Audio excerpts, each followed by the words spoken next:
Fantasy Philosophers is brought to you by fantasy-info.com.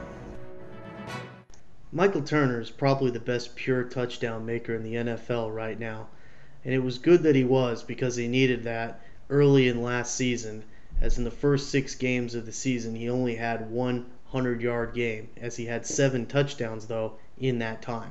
By week 8, Turner had it rolling as he dominated against the New Orleans Saints, the Washington Redskins, but unfortunately the next week he gave way to a high ankle sprain after he racked up 111 yards in the first quarter against the Carolina Panthers. The high ankle sprain would haunt Michael Turner and fantasy owners for the rest of the season, as he tried to come back 2 different times early before the ankle was ready, and he re-injured it very easily early in the games.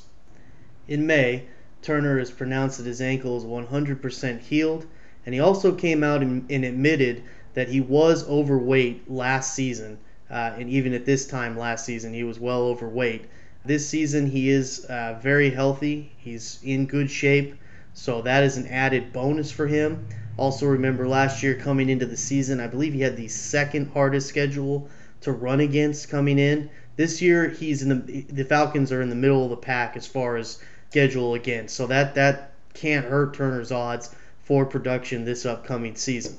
As far as what to expect from Turner this upcoming season, it's really going to depend on can he stay healthy. If he does stay healthy, I would expect him to make a run at somewhere between 17 and maybe even up to 20 touchdowns this season.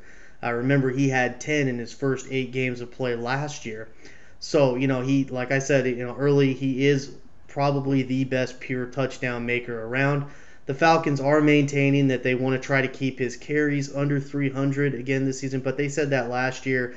I find that hard to believe because I do believe the Falcons are at least going to be competitive to getting into a playoff spot all the way through the season. And if that does hold true, then, as we get into the last 6 games or so of the season, they're not going to put Michael Turner on some pitch count unless he's hurt or something. They're not going to say, okay, well, he's got 18 carries today. That's all we're going to do is use him for 18 carries. No, they're going to give him the ball 30 times in a game. They're going to let him go out and be the all-back stud, which is what fantasy owners want at that time of year. I would expect Turner to have a nice bounce-back season and look for him to be a beast down the stretch and help you out during the playoffs.